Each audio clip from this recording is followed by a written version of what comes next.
السلام علیکم جی، this is advocate Salar Javed Khan Daulatzai and you are watching my YouTube channel legal issues and law. ہمیشہ کی طرح لا کے حوالے سے ہم کچھ بات کرنے لگے ہیں، لیکن اس سے پہلے کہ ہم اپنے ٹاپک پہ آئیں، آپ سے ریکویسٹ ہے کہ میرے چینل کو لائک کریں، سبسکرائب کریں، تاکہ آپ کو تمام ڈیٹیل، تمام معلومات لا کے حوالے سے جو میں اپڈیٹ کرنے لگا ہوں وہ آپ کو ملتی رہے۔ تو آج ہم کچھ بات کرنے لگے ہیں فیملی ایشوز لا کے حوالے سے، گارڈین اینڈ وارڈ ایکٹ 1890۔ اس کے اندر کچھ چیزیں ہیں جو کہ آپ کو پتہ ہونا بہت ضروری ہیں۔ آج ہم کچھ بات کرنے لگے ہیں ڈائیورس کے حوالے سے، کہ جب کوئی عورت اور مرد ڈائیورس لے لیتے ہیں تو اس کے بعد اکثر اوقات یہ سوال رہتا ہے، جی میری 2 سال کی بیٹی ہے، میری 5 سال کی بیٹی ہے یا بیٹا ہے،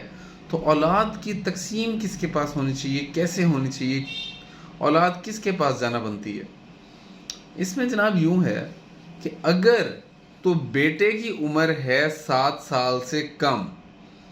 تو عدالت ڈیفینیٹ جو مرضی کنڈیشن ہو اس کی کسٹڈی ماں کو دیتی ہے۔ لیکن اگر یہی معاملہ بیٹی کے بارے میں آتا ہے تو بیٹی کے بارے میں یہ کنڈیشن ہے کہ جب تک بیٹی کی عمر 16 سال تک یعنی کہ وہ بلوغیت تک نہیں جاتی تو وہ صرف اپنی والدہ کے پاس رہے گی، باپ کو نہیں دی جا سکتی۔ ہاں، جب بچے کی عمر بیٹے کی عمر 7 سال کراس کرے گی اور بیٹی کی عمر جو ہے وہ 16 سال کراس کرے گی، تب معاملہ عدالت میں جائے گا اور عدالت تب ڈیسائیڈ کرے گی کہ زیادہ بہتر گارڈین کسٹڈین کون بنتا ہے ان بچوں کا۔ جس کو عدالت بہتر کسٹڈین سمجھے گی، عدالت اس کو گارڈین بنا دے گی ان بچوں کا۔ لیکن اس سارے معاملے میں جہاں بچے بالغ نہیں ہوئے تھے، جہاں وہ اپنی والدہ کے پاس تھے، مثال کے طور پہ بیٹا 7 سال تک اپنی والدہ کے پاس تھا یا بیٹی 16 سال تک اپنی والدہ کے پاس تھی، خرچے کی ٹوٹل ذمہ داری باپ کی ہے۔ باپ کسی صورت یہ آرگیو نہیں کر سکتا کہ جی میں بچوں کا خرچہ نہیں دے سکتا، ایسا ممکن ہی نہیں ہے، کیونکہ آپ سے وہ اولاد پیدا ہوئی ہے، وہ اس دنیا میں آپ کی وجہ سے آئے ہیں، تو آپ ان کے خرچے کی ذمہ داری ہر حال میں دیں گے۔ اور اگر 5,000 تک خرچہ کورٹ نے بنایا ہے تو آپ کسی قسم کے اپیل میں بھی نہیں جا سکتے اس خرچے کے خلاف کہ میں خرچہ نہیں دے سکتا۔ کبھی کبھار ایسا ہوتا ہے کہ عدالت زیادہ خرچہ بناتی ہے تو آپ اپیل میں جا کے خرچہ کم کروانے کی کوشش کرتے ہیں، لیکن جہاں 5,000 سے بھی کم خرچہ بنایا ہو تو وہ اس خرچے کے اوپر کچھ آگے سے عدالت بھی آپ کو کسی قسم کی ریمیڈی نہیں دیتی۔ لہٰذا بات یہ ہے کہ اولاد جو ہے وہ آپ لوگوں کی ذمہ داری ہوتی ہے۔ تربیت کے لیے والدہ کو ذمہ داری دی جاتی ہے کہ 7 سال سے کم بیٹا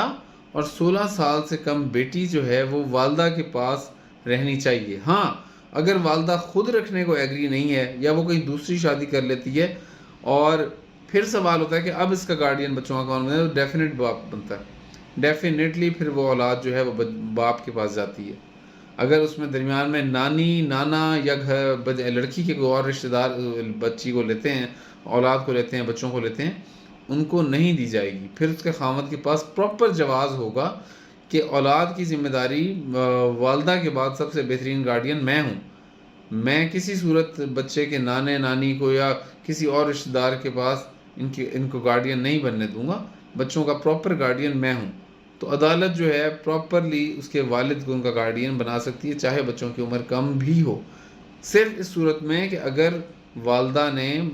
اس شخص کی بیوی نے، بچوں کی ماں نے دوسری شادی کر لی ہے اور وہ بچوں کو پراپر اپنے پاس نہیں رکھ رہی، اس صورت کے اندر آپ بچوں کو اس عمر سے پہلے لے سکتے ہیں۔ اگر ایسا کیس نہیں ہے اور والدہ بچوں کو اپنے پاس رکھ رہی ہے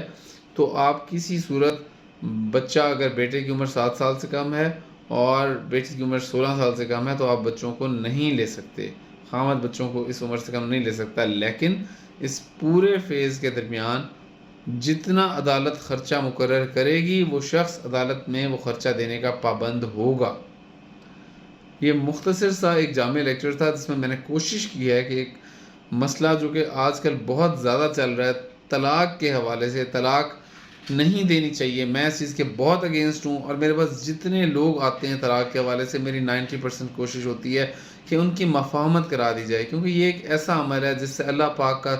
جو عرش ہے وہ بھی ہل جاتا ہے۔ اللہ پاک کو ناپسندیدہ عمل میں سے ایک عمل ہے طلاق کا۔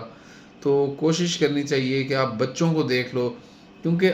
ہم لوگ تو اپنی زندگیاں، اگر کوشش کرنی چاہیے، کچھ بھی ایسا معاملہ ہے کہ آپ کی زندگی بیلنس ہو کے کچھ چیزیں آپ کو سفر کرنی بھی پڑ رہی ہیں دوسرے شخص میں جو کہ برداشت کے قابل آپ نہیں ہیں، اور آپ سمجھتے ہیں طلاق لینی چاہیے، لیکن آپ دو بندوں کی زندگیوں کی وجہ سے آگے آپ کی اولاد کی زندگیاں تباہ ہو جاتی ہیں۔ خدا را اس چیز کو دیکھیں، جہاں آپ کہیں کمپرومائزز کر کے زندگیاں بچا سکتے ہیں تو پلیز زندگیوں کو بچائیں، زندگیوں کو طلاق والی سائڈ پر نہ لے کے جائیں، نہ کسی کی بیٹی کو رولیں، نہ کسی بیٹی کی زندگی خراب کریں، نہ اپنی اولاد کی زندگی خراب کریں۔ ماں اور باپ جیسا گارڈین کسٹڈین کوئی ہو ہی نہیں سکتا۔ ہم لوگ آج کل ایسا مفاد کا دور ہے، اپنی زندگیوں کے بارے میں سوچتے ہیں، ہم یہ نہیں سوچتے کہ اگر ہم طلاق لیتے ہیں تو ان بچوں کا کیا مستقبل ہوگا، ان بچوں کو کون پالے گا۔ یہ ایک نہایت معاشرے کا اہم مسئلہ بن چکا ہے، لہٰذا ہر 10 میں سے 3 سے 4 گھروں میں طلاقیں آ رہی ہیں، اور یہ اولاد کا مسئلہ چل رہا ہے، فیملی کیسز بڑھ رہے ہیں۔ میں بینگ اے لائر ہمیشہ اس چیز کی کوشش کرتا ہوں کہ اس طرح کے کیسز کو زیادہ سے زیادہ کوشش کریں کہ صلح کروا دیں ان کی آپس میں۔ ایز اے وکیل میرے بھائی جو یہ ویڈیو دیکھ رہے ہیں، ضرور کوشش کیا کریں کہ اگر کوئی ڈائیورس کا معاملہ ایسا ان کے پاس آتا ہے جہاں وہ آپس میں ان کی صلح کروا سکتے ہیں، تھوڑے سے پیسے کو نہ دیکھا کریں، ان کی صلح کروا دیا کریں، کیونکہ یہ اللہ پاک کے نزدیک سب سے برا عمل ہے طلاق کو کرنا، اور اگر آپ کسی کی طلاق ہونے سے بچا لیتے ہیں تو آپ نے انتہائی نیکی کا عمل کیا۔ تو میرے تمام دوستوں کو میرا یہی پیغام ہے کہ کوشش کریں کہ جہاں ڈائیورس ہو رہی ہو، اگر وہاں نیگوسیشن ہو سکتی ہے، صلح ہو سکتی ہے، تو اس کو صلح کروائیں، معاملات کو گمبھیر نہ بنایا کریں، اور جہاں ہم اپنی ذات سے لوگوں کے لیے کچھ اچھا کر سکتے ہیں وہ کریں۔ اس کا فائدہ آپ کو اپنی زندگیوں میں نظر آئے گا، آپ کسی اور کی زندگیاں بنائیں گے، کسی اور کے بچوں کا مستقبل تباہ ہونے سے بچا لیں گے، اللہ پاک آپ کو آپ کی زندگیوں میں اس کا صلہ دے گا، آپ کو نظر آئے گا۔ Thank you very much for watching my video. اللہ حافظ۔